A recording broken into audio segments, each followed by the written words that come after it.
진지하게 좀 대화를 나누는 시간이 되기를 바랍니다. 예, 그러면은 10시가 됐기 때문에 이제 시작을 하도록 하겠습니다. 예, 지금부터 2022 개정교육과정과 종교교육, 종교학 교육과정에 대한 질문이라는 주제를 가지고 세미나를 시작하도록 하겠습니다. 저는 사회를 맡은 장로회 신학대학교 기독교교육과 교수 박상진입니다. 반갑습니다. 예, 오늘 이 세미나는 굉장히 중요한 의미를 지니고 있습니다.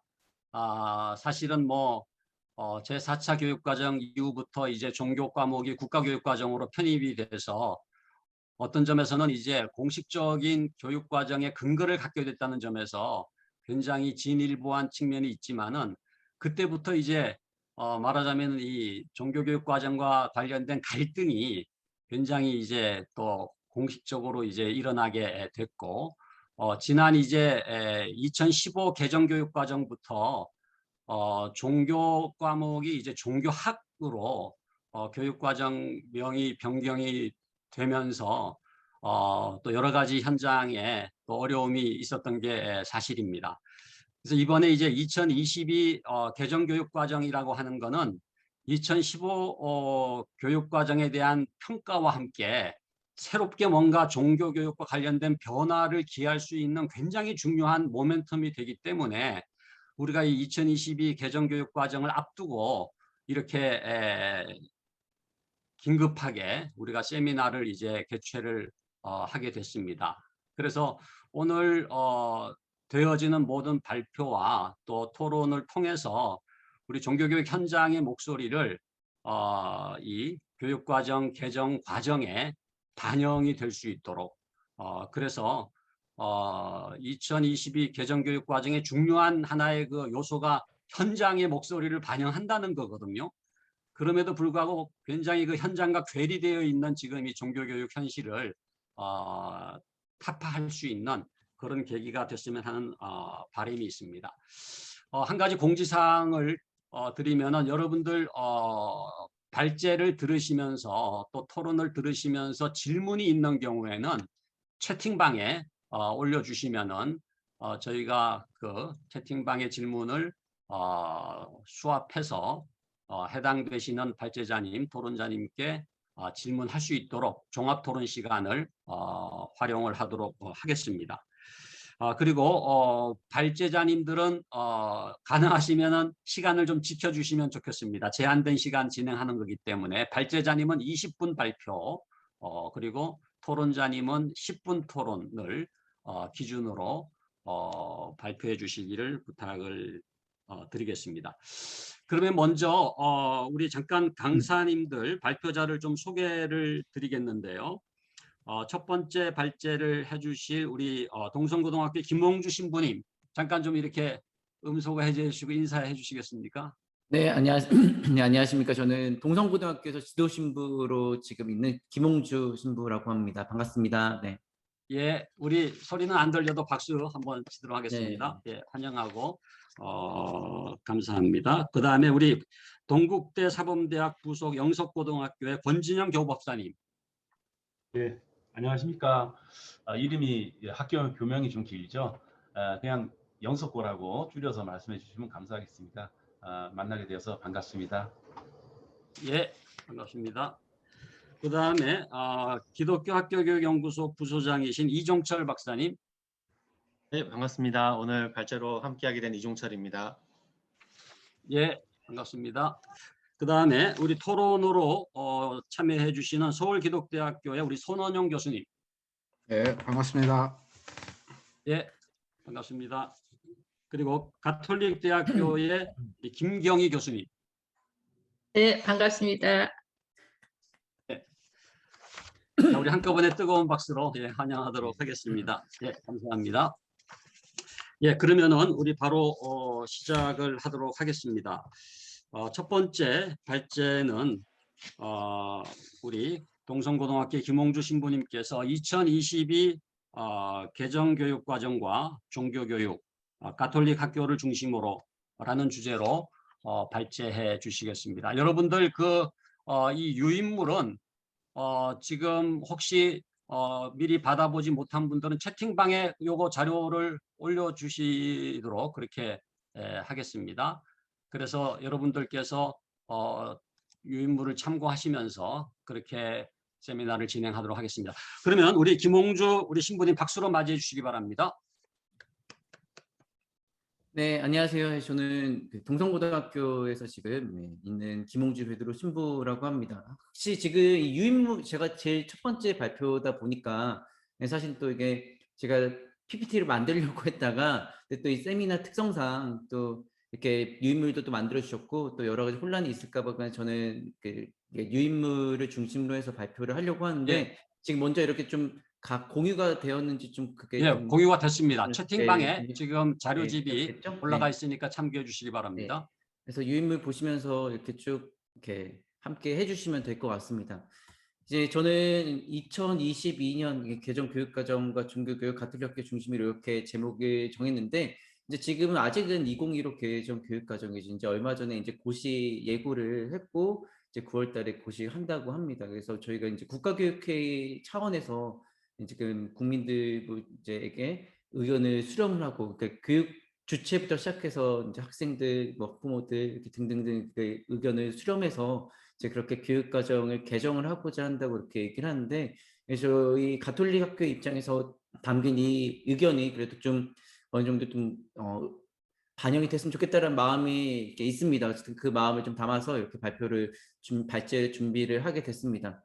예, 제가 오늘 발표는 크게 이제 4가지 파트로 좀 이렇게 나눠봤습니다. 첫 번째는 이제 가톨릭 학교 종교교육의 의미에 대해서 좀 설명을 드릴 예정이고요. 그 다음에 2015 개정 교육과정에 대해서 좀 문제점을 좀 제가 이야기를 드리려고 합니다. 저 입장에서. 그리고 세 번째 이제 2022 개정 교육과정이 어떤 방향으로 갔으면 좋겠는지에 대한 부분과 마지막으로 제가 있는 동성고등학교의 사례에 대해서 간단하게 설명드릴 수 있는 시간까지 이렇게 가져보도록 하겠습니다. 가톨릭 교회 안에서 이 가톨릭 학교와 그다음에 종교교육은 굉장히 중요한 위치를 차지합니다. 또 이 학교 특히 대학교 칼리지부터 시작해서 중고등학교라는 어떤 개념이 사실 거의 유럽에서 특히나 가톨릭 교회 또 수도원 전통 안에서부터 시작이 됐었기 때문에 그래서 이 학교 교육과 관련된 연구들이 상당히 오랜 시간 동안 가톨릭 교회 안에서 지금까지도 꾸준히 되어 오고 있습니다. 이 가톨릭 학교 종교교육의 의미는 그래서 이 가톨릭 교회의 그 교황청을 중심으로 해서 굉장히 그 많은 우리가 거인의 어깨에 올라타야 쫓아는 것들을 볼 수 있다 하는데 그런 것처럼 아주 좋은 명제와 같은 연구들이 굉장히 많아서 제가 좀 이야기를 풀어나가는 데 있어서는 그래도 가톨릭 학교가 좀 그런 유리한 점이 있는 것 같습니다. 이 가톨릭 학교는 이제 가톨릭 교회에서 말하기를 예수 그리스도가 근본이 되는 가톨릭 교회의 이 정체성과 가치들을 실현하는 곳이라고 얘기를 합니다. 이 가톨릭 학교의 사명은 쉽게 말해서 그 학교의 본질적인 특성이 전인교육과 그다음 복음화 이 두 가지입니다.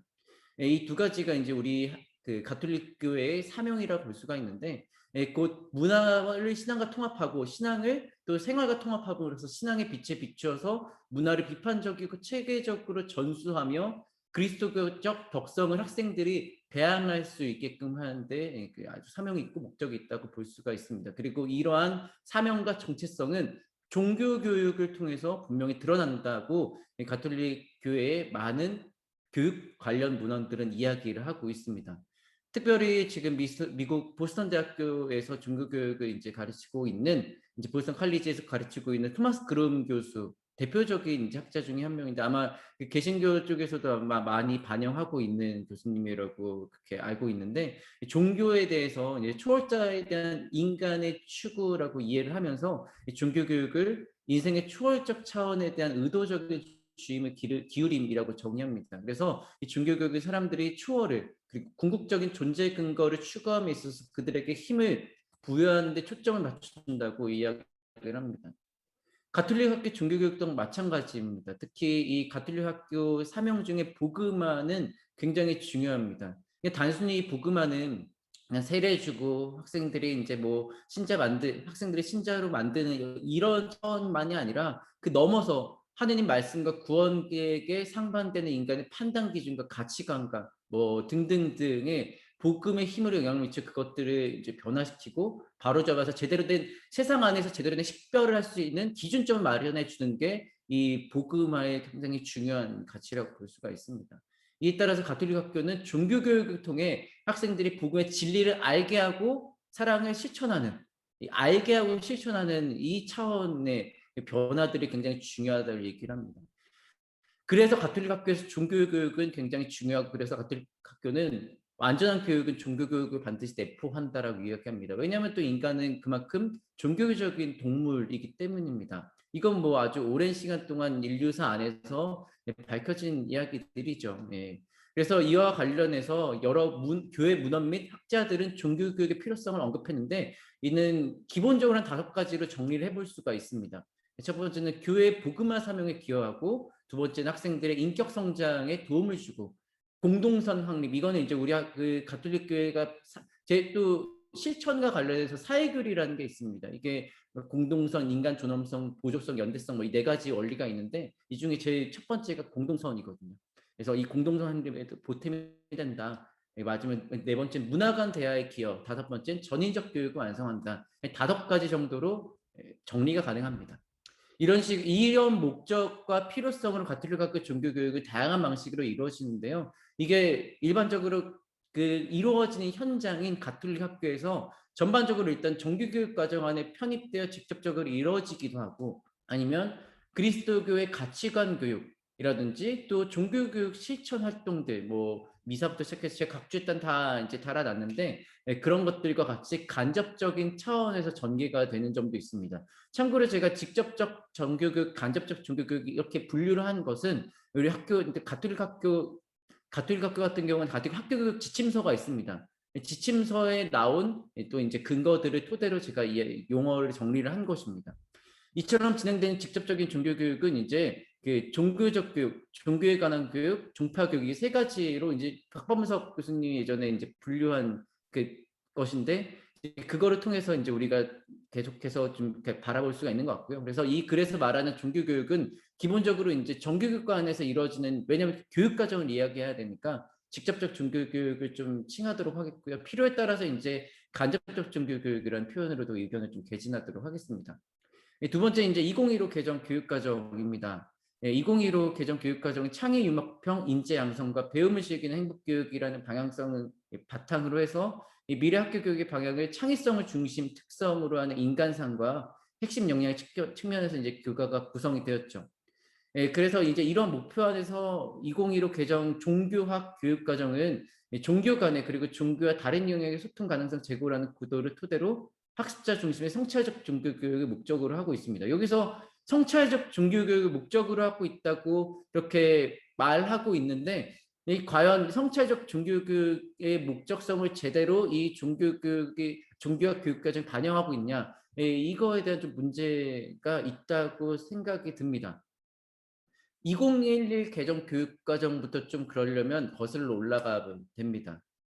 우선 제가 2015 개정 교육과정의 종교학에 관련해서 중학교 같은 경우는 이제 여전히 새로운 선택 과목 범주에서 종교교과를 개설을 실시를 해야 되고 고등학교도 복수 과목을 이제 교양 9가지 중에서 이제 종교와 나머지 1가지를 이제 복수로 이제 배정해서 선택할 수 있게끔 그렇게 하고 있죠. 그런데 이제 고등학교 교육과정 중에서 이게 개별 종교 교육과정 체계 중에서 개별 종교들의 이해라는 영역이 있어요. 근데 이 내용이 좀 문제입니다. 2011 같은 경우는 이렇게 되어 있거든요. 학생들에게 자신의 신앙생활과 삶을 성찰하는 기회를 제공하거나 종교에 대한 생생한 이해를 제공하게 됐거든요. 하면 이렇게 명시를 했는데 그래도 이 명시된 항목을 좀 더 풀이를 하면 분명히 여기 안에서는 종파 교육을 할 수 있는 그러니까 그 특정 종교의 교리까지 좀 이렇게 얘기를 해서 학생이 복음화가 될 수 있는 여지로까지 갈 수 있는 그런 종파 교육을 할 수 있는 여지가 분명히 있었거든요. 근데 이게 이제 2015 개정 종교학 교육과정으로 넘어오게 되면서 이 개별 종교들의 이해 영역에 명시된 항목을 보면 개별 종교의 주요 교리와 실천 규범, 사회 문화적 실천, 그리고 종교인의 삶과 이야기를 탐색함으로써 사회적, 문화적, 윤리적 태도를 성찰할 수 있다라고 하면서 교육과정의 방향을 이제 종파교육에서 이제 단순히 어떤 학문적 차원으로 이제 학문적 차원에 국한되어 있는 좀 종교에 관한 교육으로 전환을 하고자 했음을 알 수가 있습니다. 이제 이와 관련해서 이제 동성고등학교 교장 신부님이신데 2016년에 조윤관 신부님이 이런 논문을 이제 한국종교교육학회에 투고를 하신 적이 있어요. 이 2015 개정 종교학 교육과정의 문제점을 이제 세 가지로 요약을 했는데, 첫 번째는 이제 종교 교과명이 왜 종교학이어야 하는가, 그 두 번째는 이 종교학으로 성격을 규정을 했는데 왜 복수감으로 편성을 하게끔 하는가, 세 번째는 이제 개정교육 과정의 내용에 있어서 이제 또 그 문제점을 이렇게 세 가지 제공했는데, 제가 여기서는 이 두 가지 종교교과목의 부족함과 부적합함과 그리고 종교교과 복수 편성 과정, 이게 왜 문제인지에 대해서 제가 좀 더 말씀을 드리고자 합니다. 이게 2016년에 제기가 된 문제이지만 지금 5년 정도 지났거든요. 제가 지금 게다가 3년째 지금 이제 현장에 있는데, 이 3년이라는 시간이 사실 동성고등학교는 굉장히 좀 어려운 시간이었습니다. 제가 2019년 2월에 왔는데 오자마자 2019년 7월에 자율형 사립고 재지정 평가가 있었고, 그다음에 2020년에는 코로나로 인한 이제 온라인 수업과 관련된 그런 큰 전환이 있었고, 그다음에 2021년도엔 저희 동성고등학교가 자율형 사립고에서 이제 일반 고등학교로 전환하는 준비를 하고 있습니다. 2022년도에 이제 전환이 될 예정인데, 이런 3년 동안에 굉장히 좀 굵직굵직한 일들을 하면서 제가 이렇게 느끼게 된 2015 개정 종교학 교육과정의 문제점, 특히 두 가지에 대해서 좀 말씀을 드려보겠습니다. 첫 번째, 종교교과명의 부적합함입니다. 이 다종교 문화 속에 살아간 청소년들은 올바른 종교관과 타 종교에 대한 개방성, 그리고 인간의 보편적 특성인 종교심을 갖추기 위해서 종교교육이 필요합니다. 특히 최근에 이 종교 분쟁들이 굉장히 많죠. 뭐 2019년도에 뉴질랜드에 있어서 총기 테러 뭐 그런 것들이라든지, 이스라엘 팔레스타인 분쟁들, 또 인도 파키스탄, 뭐 그리고 오래전 일이긴 하지만 이제 9.12 테러 관련된 부분들, 뭐 이런 것들까지 세계 정세를 읽기 위해서, 또 유럽 문화는 아직도 그리스도교 문화거든요. 이런 부분들을 이해하기 위해서 종교적인 역사나 문화를 알아야 되는 것은 이제 굉장히 중요하다고 볼 수가 있죠. 특히 최근에 벌어지고 있는 다양한 종교 분쟁이 여기서 중심을 좀 이루고 있는 종교 중에 이슬람이 있는데, 사실 이슬람이 뭐 아시다시피 25 가깝잖아요. 18억 명, 세계 종교 중에서 두 번째, 단위 종교 중에 두 번째로 제일 큰데, 제가 학교 현장에 느낀 것들은 이 고정관념들이라든지 모르는 것들이 굉장히 많다는 겁니다. 분명히 이제 이 학생들은 세계화 시대에 살기 때문에 분명히 세계 무대에서 한두 번씩은 꼭 유대인들도 만날 것이고 무슬림들도 만날 것인데, 이들이 충분한 이해 없이 만나게 되면 안 그래도 이 배타적인 어떤 사고방식을 가졌을 수도 있는데, 근데 이것들이 더 학생들이 다양한 사람들을 만남에 있어서 종교를 배우지 않고 살아가면 도움이 안 될 수 있다는 것이죠. 그런 측면에 있어서 종교교육이 학생들에게 일단 직접적인 종교교육은 굉장히 큰 도움을 준다라고 볼 수가 있습니다. 그리고 종교 같은 경우는 인류 역사 안에서 뭐 우리가 보통 말하는 사랑, 죽음, 행복과 같이 인간의 이성만으로는 답을 내릴 수 없는 문제에 있어서 계속해서 답을 내려왔기 때문에 인류사 안에서 계속 함께 해온 것이죠.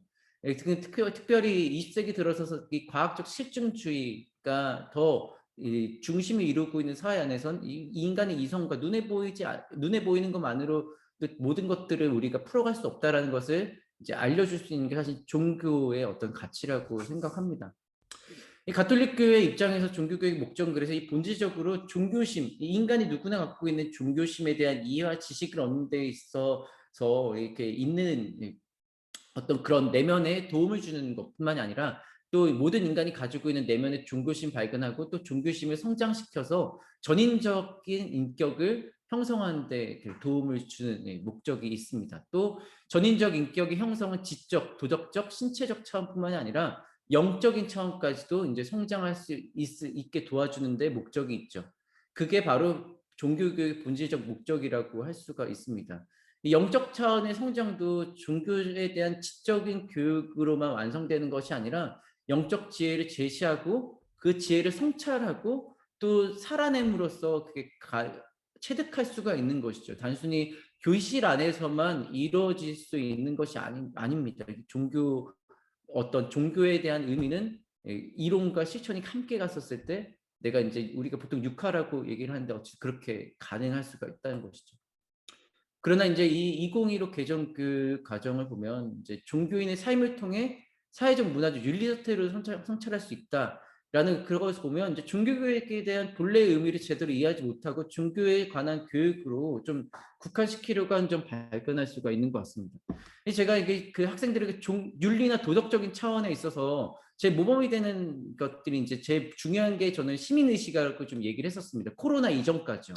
그래서 이 윤리와 도덕의 차원, 그 어떤 가치들이 굉장히 중요하다. 예, 그것들을 습득해야지 시민의식, 시민으로서 시민의식을 가지면 살아갈 수 있을 것이다라는 거에 굉장히 중요하게 생각했고 가르쳤고 예시를 둔 국가가 뭐 독일과 같은 유럽의 국가였는데 이 코로나19가 터진 다음에 그들의 모습을 보면 윤리나 도덕만으로는 이게 다가 아니구나라고 우리 느낄 수밖에 없습니다. 특히 9월달, 10월달에 벌어졌던 독일인들의 노 마스크 운동이라든지 이런 것들을 보면 아 이게 시민의식으로만 설명될 수 없는 지점이 있다는 것을 우리가 알 수가 있죠. 거기서는 종교가 답을 해줄 수가 있는 겁니다.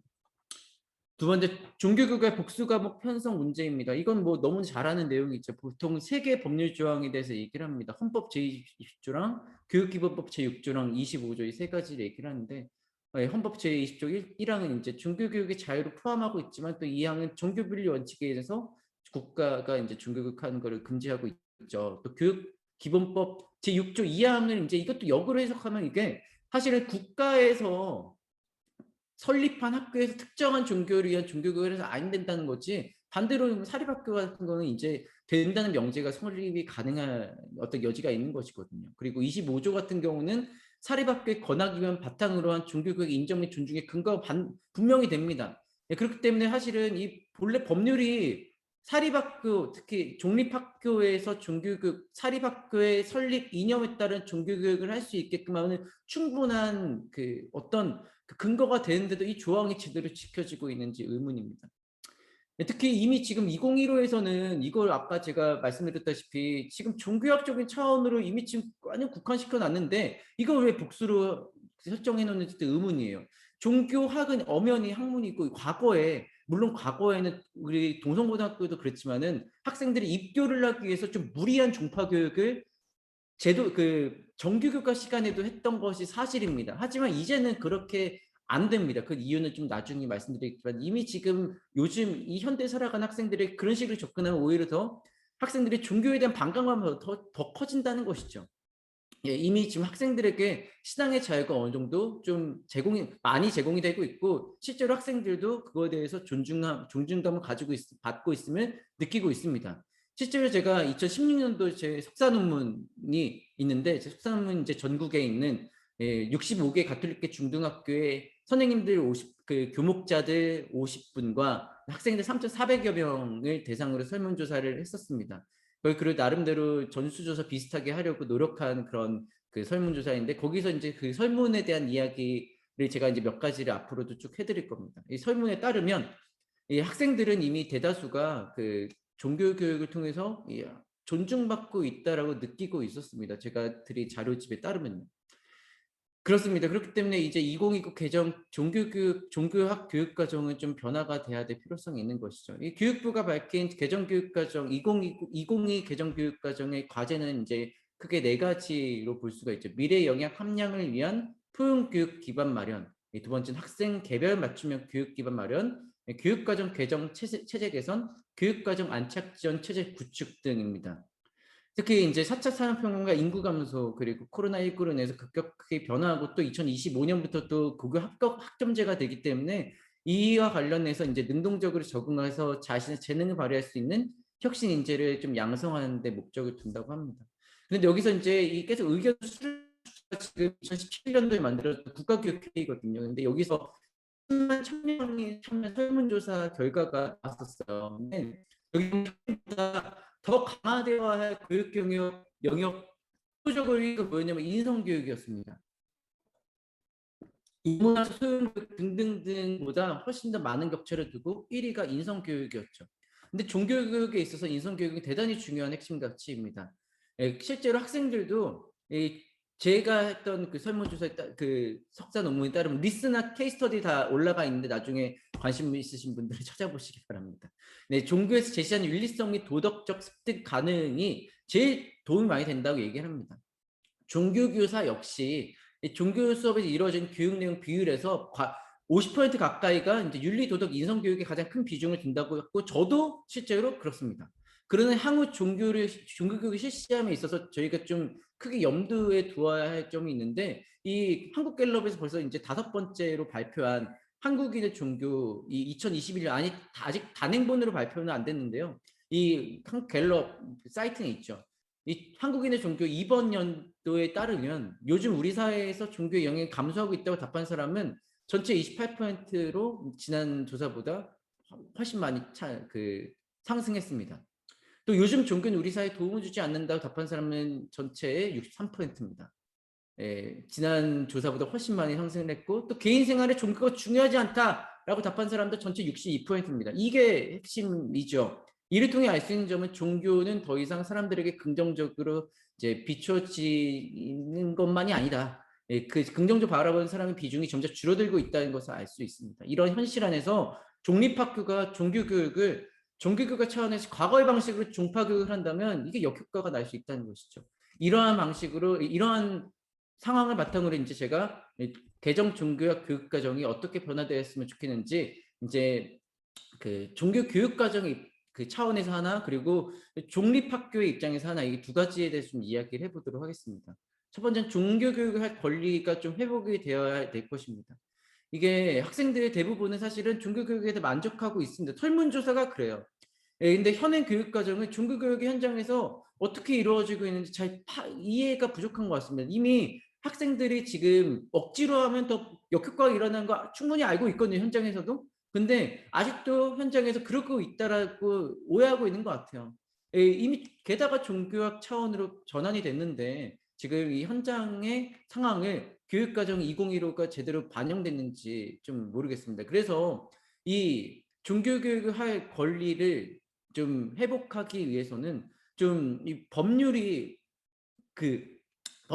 보장하고 있는 그 차원에서 복수를 선택하는 게 아니라 당연히 학생들이 종립학교에서는 사립학교의 이념을 이제 구현할 수 있는 단수로 개설을 해서 학생들이 떳떳하게 들을 수 있는 그런 차원으로 갈 수 있게끔 해줘야 된다고 생각합니다. 물론 거기 안에서 이미 종파교육이 이루어지지 않고 간접적인 차원에서 대다수가 이루어지고 있기 때문입니다.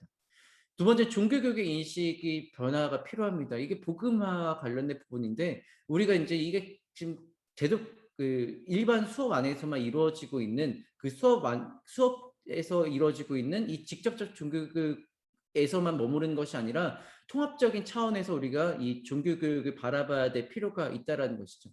제가 사실 2021로 개정 교육과정 하에서 종교교육을 이제 한 3년 정도 해오면서 느낀 것은 수업을 해오면서 느낀 것은 특정한 어떤 몇 번의 시간들만 빼고는 대부분의 시간 안에서는 크게 불편함을 느끼지 못했습니다. 어차피 학생들에게 수업 때 듣는 학생들 반은 신자가 또 아니거든요. 반은 신자지만 반은 신자가 아니기 때문에 저도 최대한 조심스럽게 이야기하기 위해서는 종파교육 차원에서는 얘기를 하기가 어렵습니다. 대신 제가 간접적인 차원에서 학생들에게 이제 그 종교교육 하고자 노력을 하는 것이죠.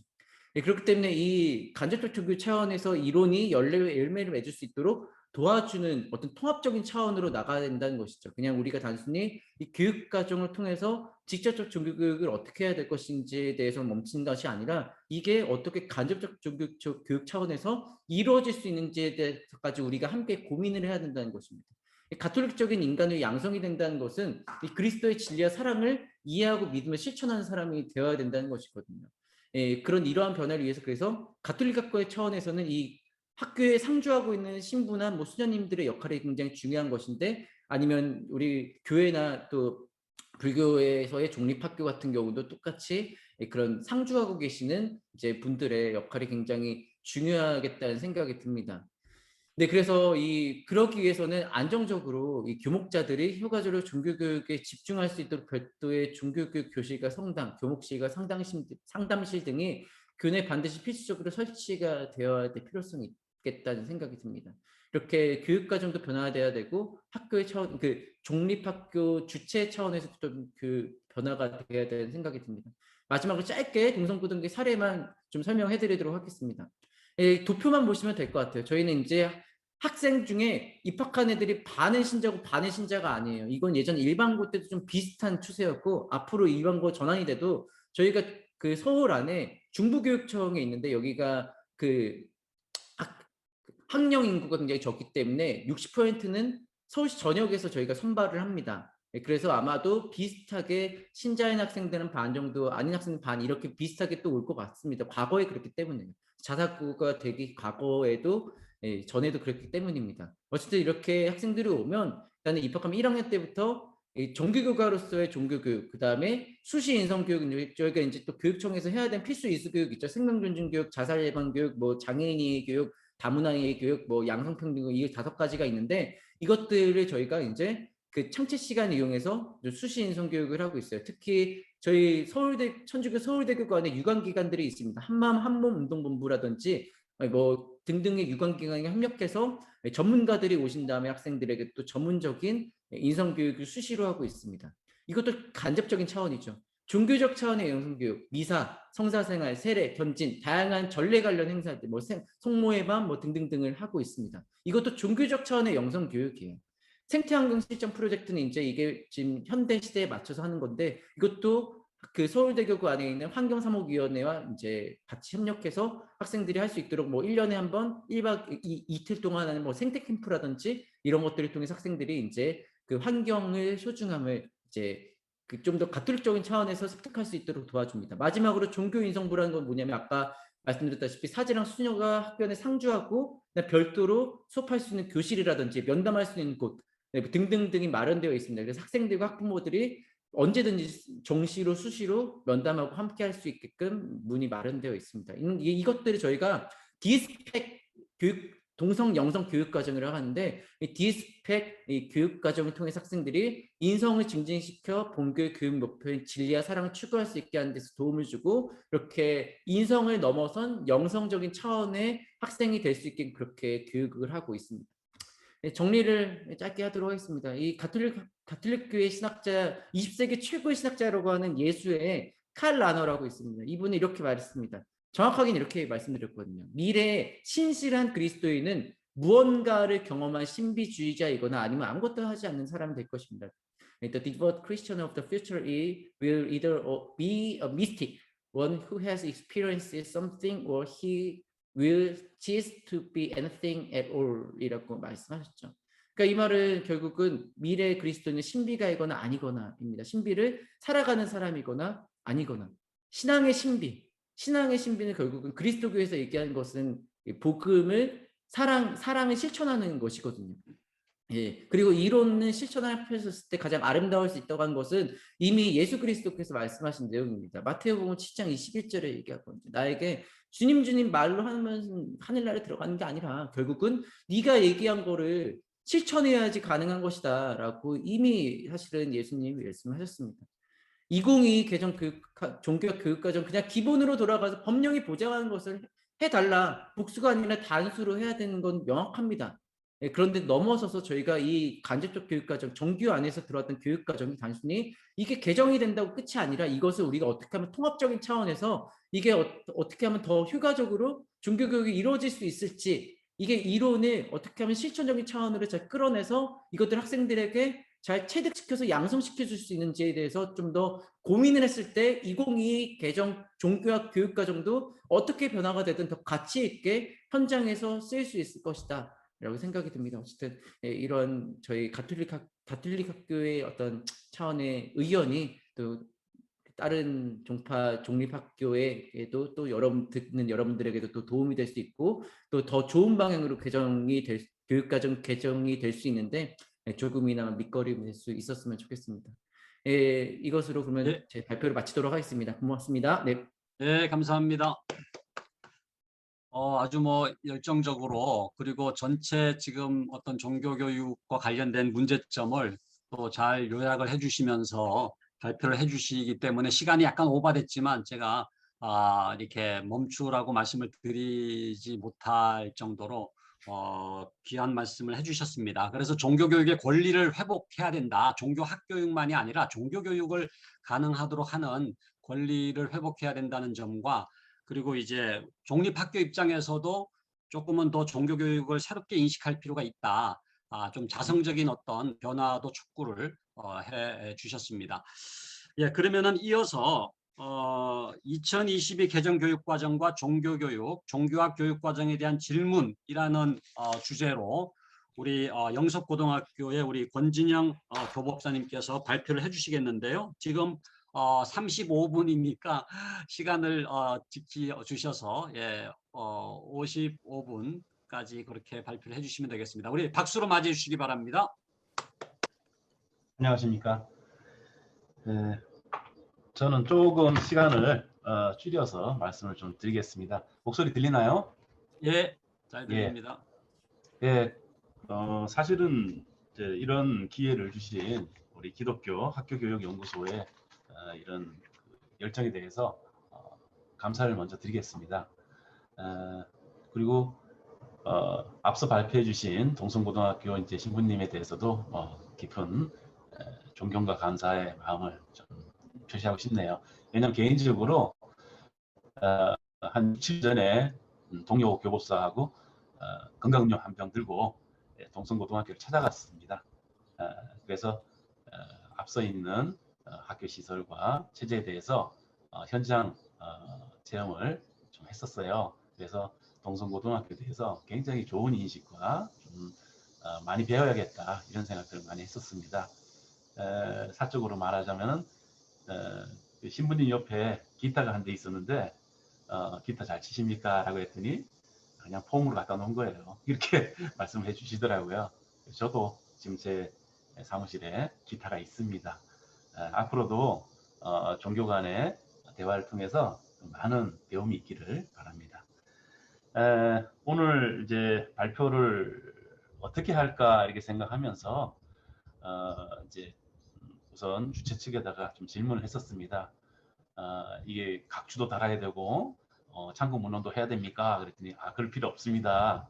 라고 이제 대답을 듣고 그렇다면 학교에서 현장에서 느낀 진솔한 이야기들을 좀 드려야겠다 이렇게 생각하고 저는 이제 각주나 논문 형식을 좀 갖추진 못했어요. 그러나 이렇게 그림을 보니까 제가 가지고 있는 이 글을 쓰기 위해서 썼던 여러 가지 자료들을 즉석에서 한 4-5가지는 각주를 좀 달아야겠다 이렇게 생각을 좀 들었습니다. 우선 말씀을 드리기 전에 제가 이 전체 다 읽을 시간은 없을 것 같아요. 그래서 줄여서 말씀을 드리는데 이것은 개인적인 저의 견해나 또는 판단일 수도 있다라고 하는 전제를 먼저 조항을 달고요. 우리 전체 불교 종립학교에서 입장과 판단이 아닐 수 있다 이렇게 이해를 해주시면 감사하겠습니다. 그러나 우리 교우사들은 열정을 가지고 이렇게 생활하면서 대부분 그동안 이렇게 서로 토론하고 그리고 절차탕마하면서 느꼈던 그런 이야기들이니까 조금은 더 객관적인 현장의 경험들이 아닐까 이렇게 생각이 됩니다. 자료를 보시면서 좀 진행을 하겠습니다. 우선 제가 불교 종립학교의 교법사로 재직하게 된 시기는 연도로 말하자면 1995년입니다. 교육과정으로 봤을 때는 제6차와 7차 교육과정이 진행되는 그런 상황이었죠. 우선 이제 제가 어떻게 수업을 했냐면 남학교였는데요. 그때는 교과서가 종교 가르치고 불교였죠. 그래서 종파 교육도 좀 가능했었던 그런 시대입니다. 수업은 형식이 어떻게 시작되냐면 반야신경을 다 함께 봉독합니다. 그리고 선정의 시간을 실시하고 그리고 열띤 이론 수업을 중심으로 했었어요. 그리고 지금 생각해 보면은 참 재밌는데 우리 지필고사 때 기말고사 때 종교 지필고사도 실시를 했습니다. 10문항 정도. 물론 성적에는 들어가지 않는다고 밝혔고요. 그리고 이제 종교 교과서를 1학년부터 2학년까지 이제 교육을 했었는데, 처음부터 끝까지 예, 하나도 빠뜨리지 않고 충실히 아이들에게 교수 학습을 했습니다. 그때는 그랬으니까요. 예. 20대 후반에 저희 정열과 또 어떻게 보면 사명감이죠. 우리 여기 있는 모든 분들이 가지고 있는 전법이나 또는 전도에 대한 그러한 사명감이 있었던 것 같아요. 그리고 선배들의 그 수업의 스타일들을 그냥 배웠었고요. 물론 이제 그림을 좀 보시면 미션 스쿨의 종교 교육을 무조건 따라야 하나요? 라고 하는 이 그림을 보면 참 여러 가지 생각이 들게 하더라고요. 나도 그랬나? 라고 하는 생각도 들고요. 또 하나는 이거 조금 문제가 있지 않느냐. 이게 교육부에서 발행한 공식적인 행복한 교육이라고 하는 그 저널에서 나온 사진이거든요. 저는 뭐 개인적으로 이런 경험을 해본 적은 없습니다. 학생이 내 수업을 거부해서 이렇게 곤욕을 치르게 했다던가 또는 다른 교업사들도 이런 경험들이 실제로 거의 없었어요. 그런데 현실적으로 지금도 종교교육이 종교교 사학의 종교 강요라고 하는 일반적인 편협한 오해는 지속되고 있는 듯합니다. 여기 대해서 제가 조금 어떻게 보면은 이런 자료가 어떻게 있을 수 있을까라고 하는 정도의 그 자료를 봤는데요. 박민영이라고 하는 그 문화 칼럼니스트가 글을 썼습니다. 인물과 사상사라고 하는 그 단체에서 나오는 인물과 사상이라고 하는 저널에서 제목이 종교사학에서 희생되는 어린 양들이라고 해서 2015년도에 글을 썼더라고요. 기독교 종립학교의 예를 많이 들었습니다. 불교학교는 예를 안 들었더라고요. 근데 소제목들이 어떻게 되냐면 예배 강요와 구타, 교인 생활을 강요하는 종교사학이라고 되어 있고 여기에 쓰여 있는 글이 종교사학은 학생의 생활을 그 자체를 종교 식민지한다라고 이렇게 글을 썼어요. 그래서 이런 글을 어디서 이제 근거를 삼았나 봤더니 2004년도에 이렇게 국회에서 나온 제출된 그 자료를 가지고 글을 썼더라고요. 그래서 제가 드리고 싶은 말은 뭐냐면 아직도 현장과 교육부의 그 견해 차이가 이렇게 극단적이라는 거죠. 현장에서는 이제 제가 경험한 바로는요.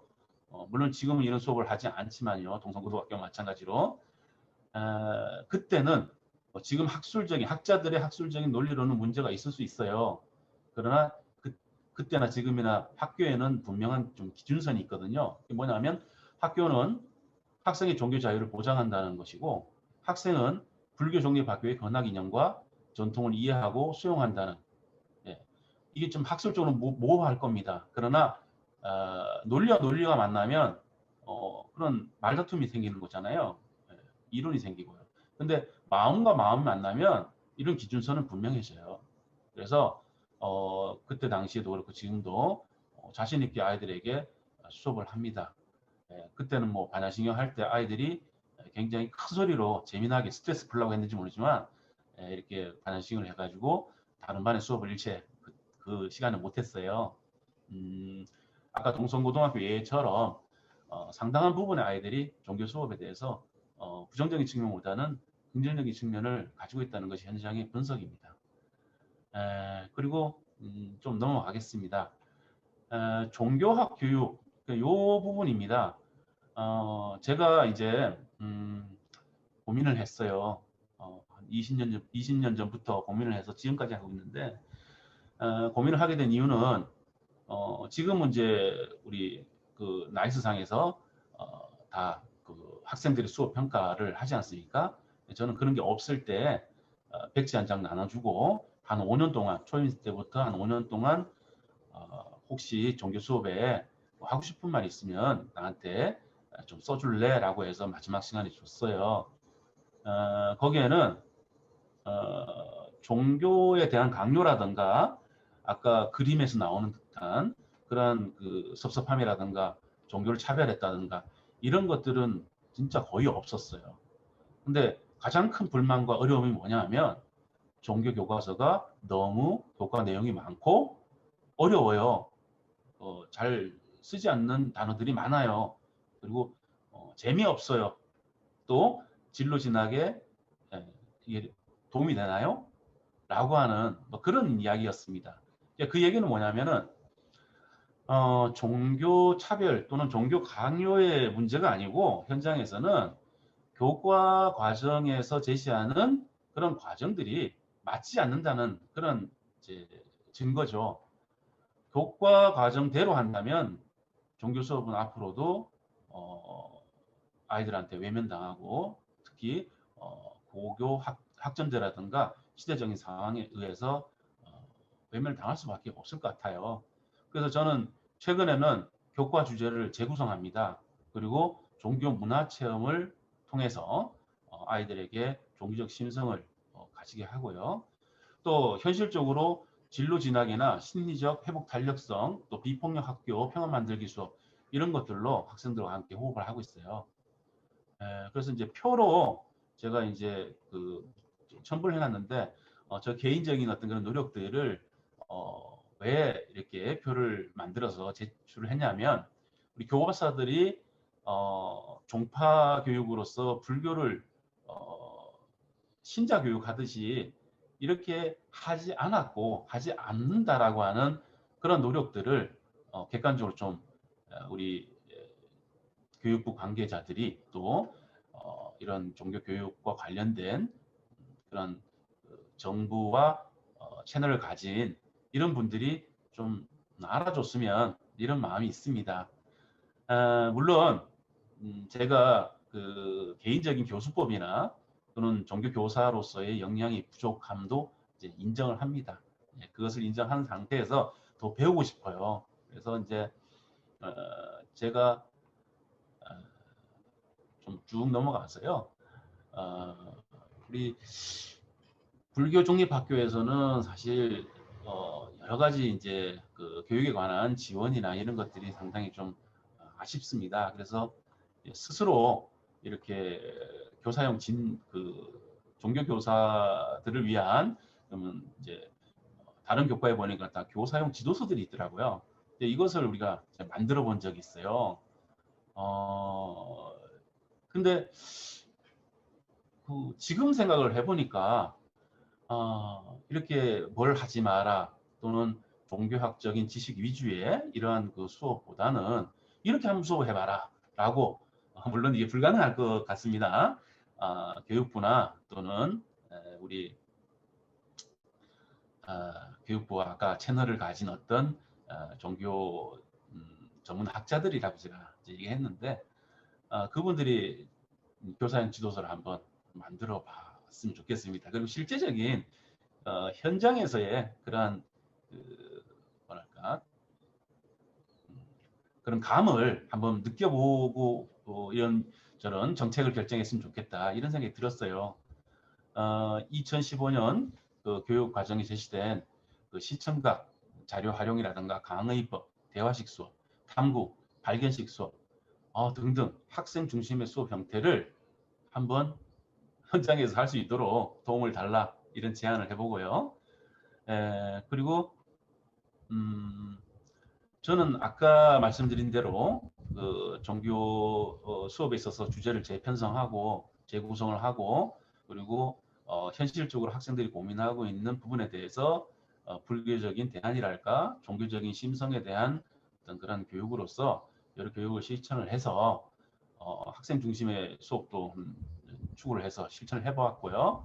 또 종교학적인 관점에서의 불교, 종파불교가 아니라 세계 종교사의 흐름 속에서 불교 소개 등 특정 종교 교육 이해 교육과 보편적 종교 교육의 순환적 교육 과정도 실천할 수가 있었습니다. 그래서 제발 종교 교육을 특정 종교의 세뇌 교육이라고 하는 오해를 갖지 않도록 이렇게 재차 당부를 드립니다.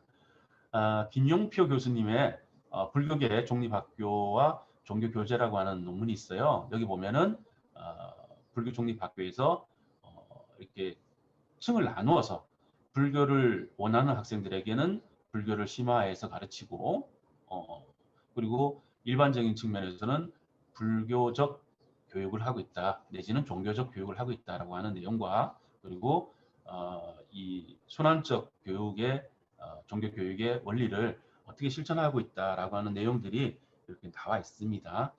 기회가 된다면 한번 일독을 권유해 드립니다.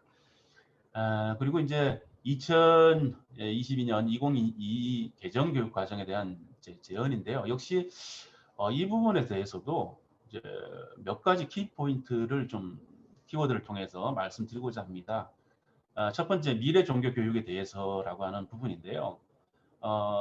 미래 교육은 이제 4차 산업혁명 시대의 주역을 대상으로 해서 당연히 학생 중심의 자기주도 종교 교육을 전환해야 한다는 그런 이제 전제를 가지고 있습니다. 그런데 이제 코로나19 범유행으로 인해서 그 미래가 앞당겨졌죠. 그래서 좀 외경스러울 수도 있겠습니다. 이렇게 성화를 이렇게 패러디한 사파를 좀 넣었는데 좀 이해해 주시고요. 다만 BC와 ID라고 하는 상식을 깨서 재밌어서 제가 한번 이렇게 사파를 넣어봤습니다. 저에게는 큰 의미가 있었고요. 그런데 이제 제가 경험한 포스트 코로나 시대의 종교교육은요. 1학기 때 일방향 수업으로 그렇게는 안 되겠더라고요. 왜냐하면 이제 관계성이 중요시되지 않습니까? 그래서 종교교육이라는 것이 교수 학습만으로 되는 게 아니라 문화 속에서 그 학교의 문화 속에서 자연스럽게 스며드는 그런 어떤 자발적인 선택 과정들이 종교교육의 기본이 되기 때문에 또 종교교사가 상당히 중요하지 않습니까? 아까 신부님과 수녀님이 그 자체가 가톨릭입니다. 가톨릭이에요. 그리고 우리도 불교에 있어서 교법서 자체가 불교입니다. 그래서 그런 관계성 속에서 대화 속에서 오히려 훌륭한 종교 교육이 이루어진다라고 저는 봅니다. 그리고 미래 교육에 있어서 이제 2학기 때 느낀 것인데요. 오히려 교실 수업보다 개별화 수업이 그 에듀테크라고 하는 측면에서 훨씬 용이했다라고 하는 측면도 발견되었고요. 그래서 앞으로 브랜디드 수업에 있어서 학교 교실이라고 하는 공간을 뛰어넘어서 이제 마을 교육 공동체가 형성될 수 있다. 그래서 불교의 장점은 문화거든요. 그리고 이제 여러 역사들이 있습니다. 이런 것들이 역시 중심이 될 수 있다라고 봤고요. 물론 이러한 그 교육에는 제 개인적인 그런 디지털 리터러시가 분명히 필요했습니다. 그리고 이제 고교 학점제와 종교 교육인데요. 여러분들이 이제 여기에 제안을 했었고 여기에 하나만 더 못한다면 지금 현재 그 불교 독립학교는 1개 학년은 장체, 또 1개 학년은 종교학 이렇게 혼합적인 형태로 이렇게 이루어지고 있습니다. 그런데 이제 앞으로 고교 학점제가 되면 종교학에는 지금 복수 선택이라는 제도가 이미 있기 때문에 또한 학생들의 진로에 따라서 뭐 추천이 되고 있어요. 예를 들어서 앞으로 네가 인문계 계열의 대학을 갈 때는 철학이나 논리학, 심리학, 교육학을 해라라고 추천되어 있고요. 또 이과 계통의 학교를 가는 학생들에게는 뭐 환경이나 뭐 등등 이렇게 그 가이드북이 있더라고요. 이럴 때에 우리가 할 수 있는 것은 가만히 살펴보니까 종교학 진로 선택 과목이 없어요. 워낙에 선택 과목이기 때문에 교과에 있어서 선택 과목이기 때문에 교양 선택이기 때문에 선택을 하지 않는 것 같아요. 그러나 앞으로는 그 선택에서도 더 선택을 할 수 있도록 개별 종교를 초월한 용서, 평화, 비폭력, 사랑 이런 것들이 좀 가능하리라 생각되는데요. 지금도 시도군 차원에서 교육기관에서 인정하고 발간할 수 있는 여지가 좀 있을 것 같습니다. 근데 종교 과목을 이름 명칭을 바꾼다는 것은 상당히 좀 생각해 볼 문제가 있어요. 뭐냐면은 종교학이라고 하는 표제 과목이 없으면 지금 당장은 합리적인 운영이 될 수 있지만 사실은 후임을 볼 수 없지 않습니까? 그러면 지속적인 종교 교육이 좀 어려울 수 있다. 그래서 그 지정 과목으로 하나를 종교학을 하나 하고 그 다음에 선택 과목으로 종교 계열의 진로 선택 과목을 우리 스스로 좀 종교적으로 개발해야 되지 않을까 이런 제안을 드립니다. 그리고 현장의 소통과 이제 자율성을 굉장히 중요시한다고 했는데요. 이 부분에 대해서 좀 모순되는 부분들이 좀 있어요. 뭐냐면 현재 우리 종교 교육과 조금 다른 얘기입니다. 하지만 이게 교육 과정에 대한 이야기니까요. 보시면 지금 현재 1학년 학생들에게 외부의 자원봉사활동이나 청소년 단체 활동에 대해서는 기재는 어느 정도 할 수도 있겠지만 일체 대입에 반영되지 않습니다. 그럼 기재하지 말라는 것이거든요. 그래서 그동안 종교계 사학에서 그 불교적인 심성의 함량을 통해서 공동체 구성원의 삶을 더 낫게 만들겠다라고 하는 그런 종파적도 아니고요. 또 어떻게 보면은 종교에 관련된 교육도 아니고요. 이거는 종교적 교육이잖아요. 살아있는 종교적 교육을 많이 실천해 왔습니다. 그런데 이런 것에 대해서 이제는 아이들에게 접근하기가 굉장히 힘들게 됐다는 거죠. 이것은 2022 개정교육과정의 원칙 중에서 공동교육 과정의 운영, 또 학교 밖 학습 경험의 인정 등 뭐 이런 것들을 하겠다, 소통하겠다 이런 말하고 정식으로 어긋나는 부분입니다. 제가 이제 짧게 말씀을 좀 드렸습니다. 더 이제 하고 싶은 말은 있지만 시간 관계상 줄이고요. 다음 발표자에게 마이크를 좀 넘기겠습니다. 감사합니다. 예, 감사합니다. 아주 시간을 정확하게 잘 지켜주셔서 감사를 드리고요. 특별히 그 현장과 굉장히 괴리된 인식을 하고 있다. 교육부가 너무 이 종교사학 그러면은 그저 갈등만 있는 곳인 것처럼 인식하는 그런 어떤 그 인식의 변화가 필요하다는 말씀을 해주셨고, 그리고 이제 종교학 교육 과정을 수용한 것이 그 자체가 조금 우리가 이게 잘못한 게 아닌가라고 하는 우리 모두의 좀 자성적인 그 종교 교육과 종교학 교육이 이렇게 다른데 너무 종교학 교육 과정으로의 변화를 우리가 뭐 찬성한 건 아니지만은 그 수용 자체가 갖고 있는 문제점을 조금 더 부각을 시켜주셨고, 또 이제 불교 쪽에서 그 종교학 교과서 제작을 해가지고 제출했지만 심의에서 탈락한 얘기까지 해주시면서 이제 그게 이제 종교학과 종교교육자의 그 지금 차이거든요. 그게 결국은 지금은요, 어떤 종교에서 교과서 써가지고 제출해봐야 탈락합니다. 왜냐하면 종교학이라고 하는 기준에서 심의를 하기 때문에 그런 이제 문제점까지 지적을 해주시면서 고교 학점제에 따른 대안까지 잘 말씀을 해주셨습니다. 자, 그러면은 이제 세 번째 발제 2022 개정교육과정과 종교교육 전혀 다른 패러다임이 필요한 시점이라고 하는 제목으로 우리 기독교 학교교육연구소의 이종철 박사께서 발표를 해주시겠는데요. 지금 10시 57분인데 11시 하여튼 20분 안에는 꼭 마치실 수 있도록 해주시겠습니다. 박수로 맞이해 주시겠습니다.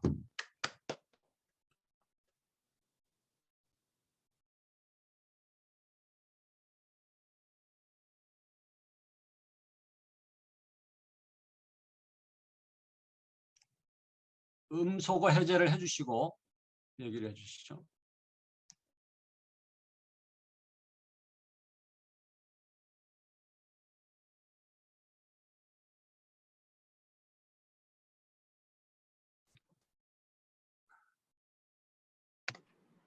예, 네, 이야기 들리십니까? 예, 들립니다. 네, 감사합니다. 죄송합니다. 갑자기 제 노트북 화면이 나가가지고 지금 화면이 안 보이는 상태에서 제가 음소거를 해제를 못해가지고 우리 중앙에서 해제를 해주신 것 같습니다. 감사드립니다. 네, 이렇게 온라인 세미나는 항상 이런 약간 변수가 있네요. 일단 제가 뭐 화면은 안 보이지만 발표를 하도록 하겠습니다. 오늘 두 분 그 김홍주 신부님과 권진영 교법사님 발표를 들으면서 저희 쪽 그 기독교 개신교 쪽에서도 현장에서 발표를 하셨어야 됐나 하는 생각을 좀 해보게 됩니다. 이제 저는 그 현장에 있는 사람은 아니고요. 연구소에서 연구를 하는 사람인데 저는 또 이 기독교 교육을 전공한 석박사를 한 것이 아니고 일반 교육학, 특히 교육행정을 전공을 해서요. 행정적인 또 정책적인 측면에서 이 문제를 좀 어떻게 바라보면 좋을까 그런 관점의 논의들이 많이 기록되어 있습니다. 저도 이렇게 뭐 연구소 차원의 고민이라기보다는 아직은 제 개인적인 고민, 완벽한 결론이라기보다는 아이디어적인 차원에서 오늘 토론회를 위한 원고를 썼다는 것을 좀 양해를 부탁드리고요. 학술적으로 깊이 좀 정리하기보다는 조금 아이디어 수준이라는 것을 좀 이해해 주시고 발표를 들어주시면 좋겠습니다. 첫 번째 좀 이야기하고 싶은 것은 이 제로섬 게임이 아니고 윈윈으로 전환할 수는 없을까라는 질문을 던졌습니다. 학생의 종교의 자유 그리고 종교계 사립학교의 종교교육의 자유가 충돌하는 문제를 학교의 종교교육을 억제하는 방식으로 그동안 풀려고 교육부가 해왔습니다. 2015 개정교육과정에서 종교학이라고 하는 화두가 등장한 것도 저는 같은 맥을 같이 하고 있다고 느낍니다. 그래서 이것을 두 개가 충돌했을 때 학교의 종교교육을 억제하는 것이 해법이다라고 하는 이 패러다임 자체를 좀 근본적으로 다르게 봐야만 이 문제를 해결할 수 있다라는 생각을 해보게 되었습니다.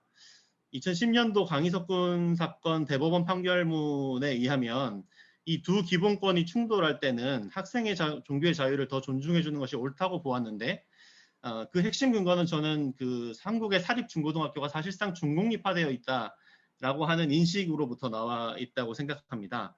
학생의 학교 선택권이 보장되어 있는 대학의 경우에서는 전혀 다른 반대의 결과가 나온 적이 있었거든요.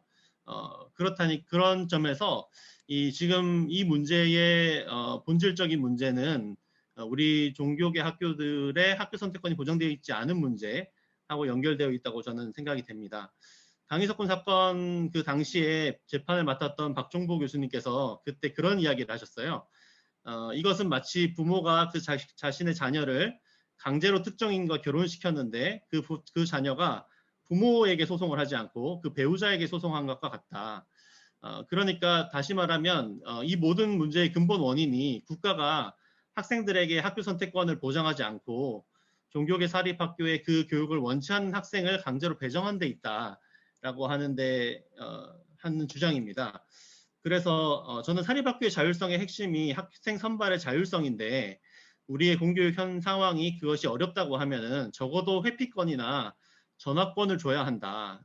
그래야만 이 문제를 좀 극복할 수 있다고 생각합니다. 그래서 저희 기독교학교 교육연구소와 함께 기독교학교 정상화 추진위원회라고 하는 단체가 있었는데 이 단체에서 회피 및 전학제도라고 하는 연구를 했었고요. 그것이 이 종교적 갈등이 없는 학교라고 하는 책으로 출간이 됐었습니다. 이 연구 결과를 바탕으로요, 저희가 그 주요 시도 교육감들에게 정책 제안을 한 적도 있습니다. 정책 제안, 당시 시도 교육감에게 정책 제안을 했을 뿐만 아니라 그 이후에 시도 교육감 선거가 있을 때마다 교육감 후보들에게 이 정책에 대해서 어떻게 생각하는지 묻고 이 정책을 수용할 의사가 있는지 물었는데 많은 후보들이 그럴 의사가 있다, 필요성에 공감한다 이런 의견들을 주셨었고요. 실제로 2018년도 교육감 재선에 나섰던 조희영 교육감, 서울시 조희영 교육감 캠프에서는 그 당시에 답을 뭐라고 했냐면 우리는 이미 이러한 정책을 바탕으로 배정을 하고 있다. 이렇게 답변을 하셨어요. 공식적으로 확인된 바는 없지만 사실은 저희가 말하는 그 회피 및 전학제도는 입시 서류에다가 그 진학 서류를 쓸 때 이제 회피하고 싶은 종교를 쓰도록 하는 거였는데 그렇게 하고 있지는 않지만은 마지막 그 무작위 추첨을 할 때 종교를 반영하고 있다라고 하는 의견으로 받아들여졌는데요. 만약 그 주장대로 학생의 회피권이 충분히 보장됐다면 해당 종교 교육이 종교를 강제로 강요하거나 지나치게 편향되게 가르치지 않는 한은 단수 선택을 해도 충분히 문제가 없다. 우리 앞에 두 분이 계속 발표하셨던 것처럼 이제는 더 이상 그런 교육을 하지 않기 때문에 이것은 단수로 해도 문제가 없다라는 입장이 성립된다고 생각합니다. 그래서 저는 회피 및 전학제도라고 하는 제도가 이 두 가지 기본권의 충돌을 해소할 수 있는 방법이라고 생각을 하고 이것을 할 수 없는 것이 아니고 정부 당국자들의 의지가 없는 것이다. 정부 당국자들의 의지가 있다면 이런 정책을 기본적으로 해서 조금 더 종교교육이 가능한 구조를 만들어줄 수 있다라는 말씀을 좀 드리고 싶습니다. 그게 이제 학교의 종교교육의 자유를 조금 더 보장하는 한 가지 아이디어라고 하면은 저는 학교의 종교교육의 자유뿐만 아니라 종교교육을 받기 원하는 학생과 학부모의 자유도 보장돼야 된다고 생각합니다. 지금 현재의 한국에서는 종교는 마치 편향적이고 교육은 중립적이어야 되기 때문에 교육에서 종교를 빼버려야 한다는 신화가 팽배해져 있습니다. 근데 중립적인 교육이 뭘까요? 그 어떠한 가치도 이야기하지 않고 메마른 지식 더미를 그냥 전수하는 것이 중립적인 교육일까요? 저는 교육이라고 하는 것은 그래서는 안 된다고 생각을 합니다. 특정 정답을 강요하는 형태의 교육을 중립적이 않다고 해야지 아무런 가치를 전하지 말아라 이렇게 해서는 안 된다고 생각합니다. 가치 중립적이라고 하는 용어가 사실상 불가능하다는 것이죠. 우리가 교육한다고 하는 것은 어떤 가치에 기반하고 있는 것이고 심지어 종교 중립적인 교육을 해야 된다고 하는 것도 교육에서 종교를 빼야 한다고 하는 가치에 기반한 교육인 것입니다. 그래서 종교 중립적 교육이란 마치 무종교를 가르치는 종교와 같은 결과를 가져오게 되고요. 교육은 그런 그 가치와 어떤 세계관에 전제하고 있다라는 것을 우리가 인식할 필요가 있습니다. 그래서 교사에게 요구되는 자세는 탈가치가 아니고 저는 탈편파성이라고 생각합니다. 그 교사에게 요구되는 4가지 자세 중에서 배타적 편파성, 또 배타적 중립성, 중립적 비편파성 이런 것들이 있는데 가장 우리가 좀 추구해야 될 그 자세는 헌신된 비편파성이라고 생각합니다. 저는 자신이 가르치는 내용에 대해서는 우리가 가치적으로 헌신되어 있대 그것을 가르치는 방식이 편파적이지 않은 방식으로 이게 아까 지금 두 분 신부님과 교법사님 이야기하신 것 마찬가지로 그렇게 안 가르치고 있다는 거거든요. 우리가 그 가치에는 충실하지만 그렇게 가르치고 있지 않다라고 하는 것을 좀 인식할 필요가 있고 우리 자성적으로도 그런 노력을 좀 더 할 필요가 있다고 생각이 됩니다.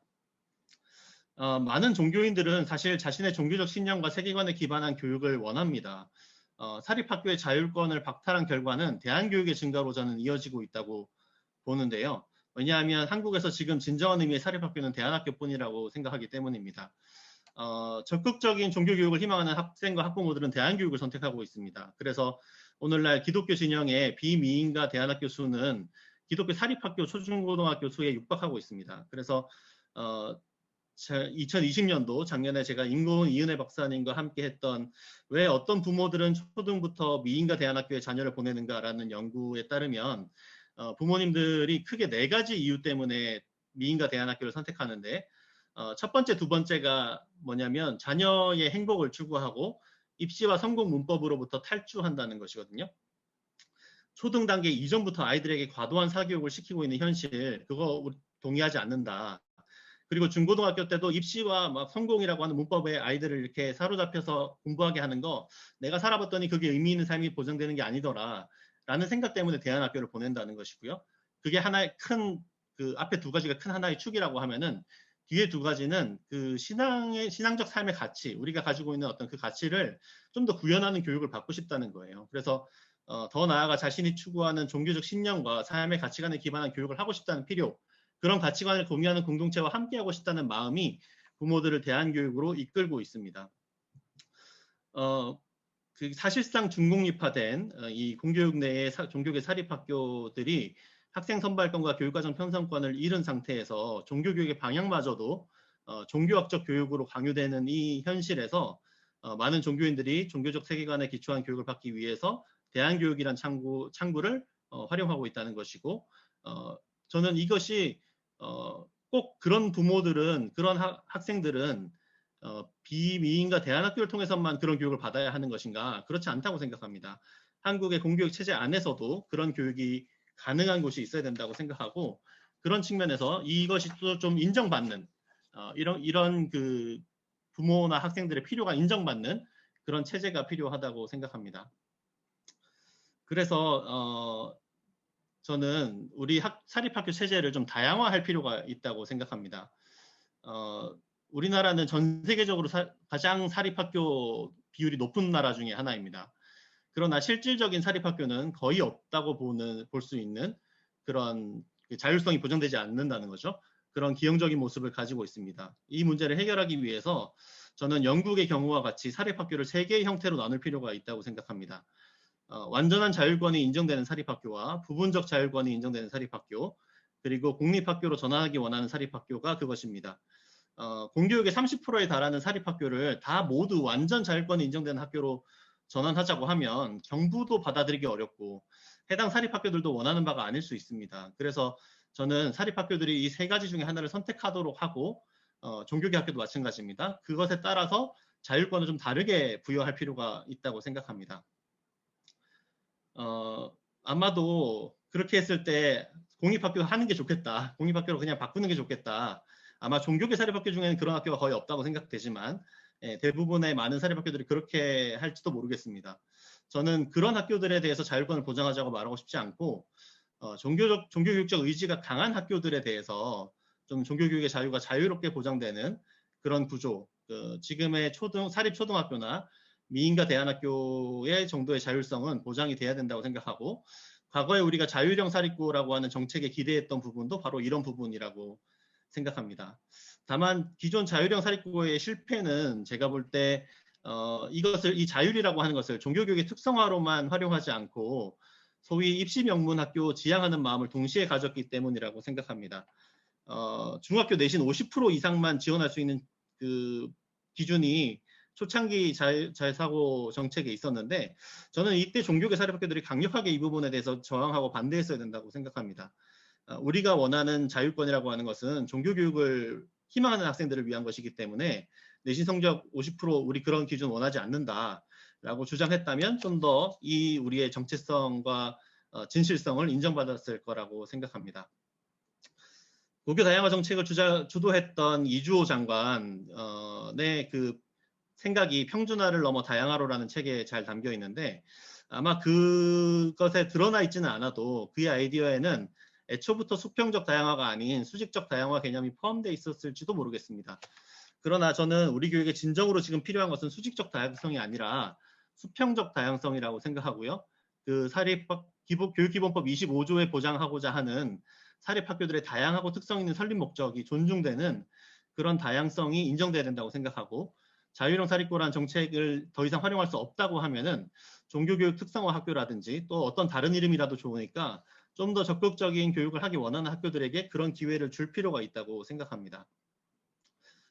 그러나 저는 모든 종립 사립학교가 그런 학교가 될 수도 없고 그럴 필요도 없다고 생각합니다. 실제로 종교교육을 강력하게 희망하는 학생 수가 그렇게 많지 않을 수도 있습니다. 그래서 부분적 자율성이 보장된 학교 형태, 그래서 비신앙이 해당 종교를 가지지 않은 학생들을 대상으로 해당 종교 간의 가치관을 보여주고 안내하는 그런 선교형 학교가 훨씬 더 많이 필요하고, 그런 학교가 더 필요한 학교라고 생각이 되기도 합니다. 이럴 경우에는 저는 좀 더 전향적인 자세가 필요하다고 생각합니다. 해당 종교에 대한 수업이나 예배 시간을 의무화하는 것을 좀 내려놓고 그러니까 첫 번째 유형의 종교교육하고 두 번째 유형 학교의 종교교육은 좀 달라야 된다는 것이죠. 좀 더 창의적이고 선교적인 접근법들이 필요하고 인성교육, 진로교육, 생활교육, 상담교육 또는 여러 가지 학교 행사나 문화들을 가지고 학생들에게 자연스럽게 그 가치관 교육이 녹아들 수 있도록 할 필요가 있다고 생각합니다. 고교 학점제라는 그 제도는 완전히 새로운 플랫폼입니다. 이게 아직 정확하게 구현되지 않아서 그렇긴 한데요. 이 패러다임 위에서 제가 조금 몇 가지 또 제안을 하도록 하겠습니다. 2015 개정교육과정의 종교학 정책은 저는 한마디로 실패했다고 생각합니다. 정책과 현장의 괴리가 심각하게 드러났고, 실제로 종교학 수업은 공립학교에서 거의 이루어지진 않고 종교계 사립학교에서만 이루어지고 있는데, 그 교육과정 자체는 공립학교에서 쓰기에 적합한 교육과정이라고 저는 생각합니다. 그래서 의도했던 거였든지 의도하지 않았던 거였든지 이 종교학 교육과정 정책이 종교계 학교들의 종교교육을 억제하는 정책에 가까웠다라고 생각하고, 2022는 전혀 다른 형태로 만들어졌으면 좋겠다라는 생각이 듭니다. 아까 말씀해 주신 것처럼 종교를 경험하고 종교 내적인 논리를 체험하는 것이 종교교육의 핵심인데, 종교 바깥쪽에서 종교를 객관적으로 비판적으로 성찰하는 데만 목적을 두고 있는 2015 개정 교육과정은 우리가 하려고 하는 종교교육과 다르다라는 말씀을 드리고 싶습니다. 그러면서 세 가지 좀 제안을 드리고 싶은데요.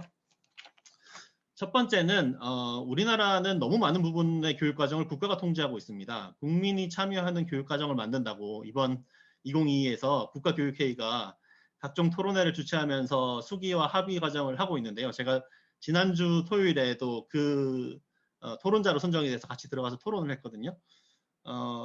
그런데 어떤 느낌을 받았냐면, 결국 이렇게 수기하고 합의한 한 가지 방식을 모든 학교에 강요하는 형태를 하려고 하는구나. 여전히 국민이 참여한다고 해놓고는 국가주의적인 그 사고방식을 못 벗어나고 있구나라는 걸 느꼈습니다. 그래서 제가 그날 토론회에서도 이거는 국민 참여 교육 과정이 아니고 국민 참여 흉내 교육 과정이다. 이렇게 이야기하기도 했었습니다. 국가가 정하는 모든 것을 정하는 어떤 그런 방식에서부터 국가 단위에서 정하는 가이드라인이 어느 정도 있고, 그 다음에 학교 단위에서 좀 교육과정을 자유롭게 설정할 수 있는 학교 단위 교육과정 자율성이 저는 보장돼야 된다고 생각하고, 그리고 학생들이 직접 개설하는 교육과정, 이렇게 교육과정의 결정을 하는 그 권력 독점을 국가로부터 학교나 학생에게 좀 더 분권시킬 필요가 있다고 생각합니다. 그래서 실제로 2022 개정교육과정에서 지금 학교장 재량 학교 개설 교과목이라고 하는 학교 필수 과목 같은 형태를 어느 정도 보장하려고, 몇 과목이나 할지 모르겠지만 어느 정도 보장하려고 하고 있는데, 저는 종교계 학교들에서의 종교교육은 그 학교 권학 이념을 가장 잘 구현하는 핵심 과목이기 때문에 이 종교계 초중고 학교에서는 종교교육이 그 학교장 재량 과목으로 선정될 수 있도록 해야 되지 않을까라는 생각을 합니다. 이거는 정책적으로 우리가 그게 가능한가라는 걸 좀 확인할 필요가 있고, 학교 차원에서는 그런 기회가 한두 과목 주어진다면 우리 학교는 무조건 그걸 종교교육으로 한다. 이렇게 좀 정할 수 있는지 그걸 한번 확인해 볼 필요가 있을 것 같습니다. 만약 이게 불가능하고 이제 부득불 선택 과목으로 할 수밖에 없다. 복수 선택을 하도록 해야 한다라고 한다면, 저는 종교학과 다른 그 심리학, 철학 이런 것의 복수 선택이 아니라 조금 더 적극적인 종파 교육과 종교성 교육이나 지금의 종교학 교육 같은 그런 방식의 교육을, 그것을 두 가지를 복수 선택하도록 그렇게 할 필요가 있다고 생각합니다. 한 학교 내에서 더 적극적인 종교교육을 원하는 학생과 그렇지 않은 학생으로 나누어 가르치는 것이죠. 그렇게 좀 수준을 나누어 가르치는 방식이 좀 더 좋은 방식이 아닐까라는 생각을 해보게 됩니다. 왜냐하면 학교의 과목 선택권이라고 하는 것은, 학생의 과목 선택권이라고 하는 것은 2022 개정교육과정이나 고교학점제 환경에서 극대화될 것으로 예상되지만 여전히 완전한 그 선택권이라는 건 불가능하거든요. 다양한 노력들을 할 겁니다. 아마 그 한 교사가 복수 과목을 가르칠 수 있도록 독려하고, 교육청 단위 순회 교사를 만들어서 학교를 돌아다니고 뭐 이런 것들을 하겠죠. 그런 노력을 하겠지만은 여전히 그 완벽하게 구현할 수는 없어요. 예를 들어서 제2외국어를 예를 들면은 한 학교에 중국어 가르칠 수 있는 교사가 한 명 있는데 독일어 배우고 싶은 학생이 나왔다. 그러면 그 중국어 교사가 독일어를 가르칠 수 있도록 재교육하는 방법 외에는, 또는 뭐 독일어 강사를 부르는 방법 외에는 학생의 선택권을 보장해 줄 방법이 없죠. 그런데 그게 매년 그렇게 되려는 보장이 없지 않습니까? 또 그 다음 해에는 또 다른 제2외국어를 요구할 수도 있는 것이고요. 그러니까 학교가 그 학생의 최대한 선택권을 보장하지만은 학교의 교원 구성이라고 하는 틀을 완전히 넘어설 수는 없습니다.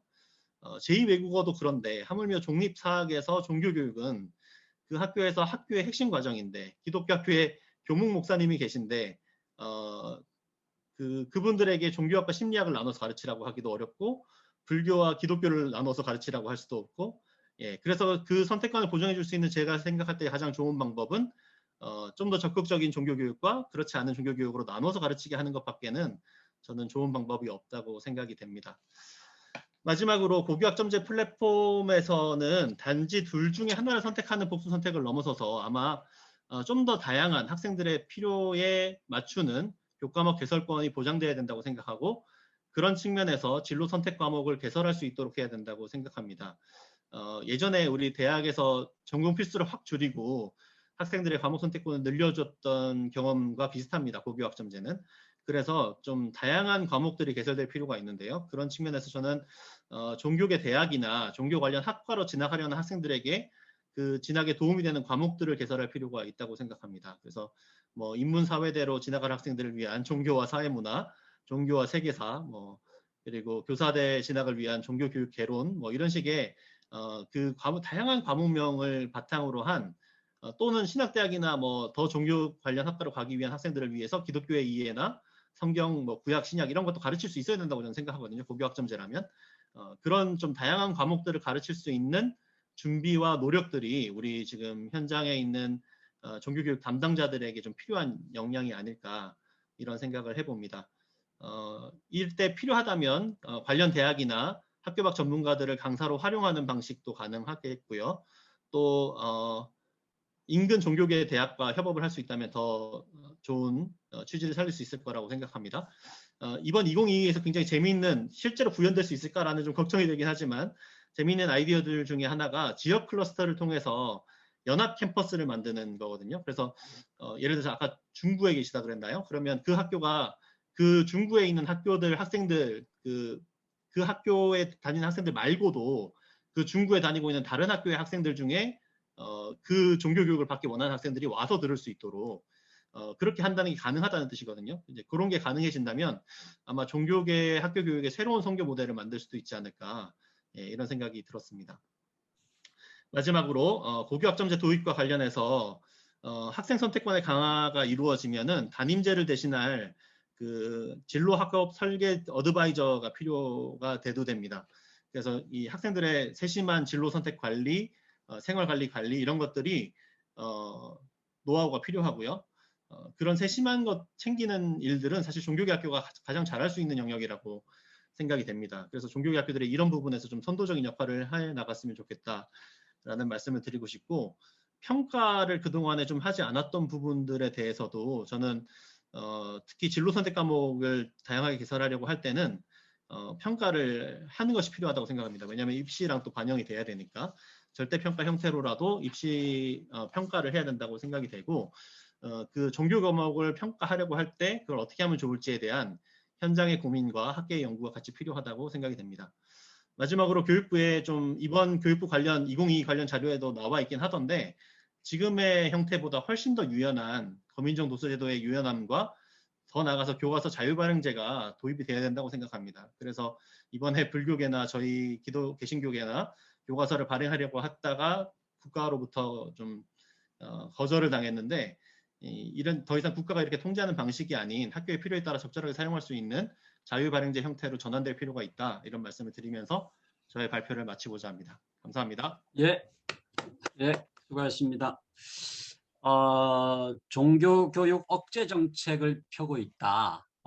조금 반정부적인 좀 발언들을 많이 하셨는데, 아무튼 그 기본적으로 몇 번에 걸친 그 교육과정 개편이 결국은 종교계 사학의 종교교육을 오히려 굉장히 제한하는 쪽으로만 가고 있는데, 혹시 윈윈할 수 있는 방법은 없을까?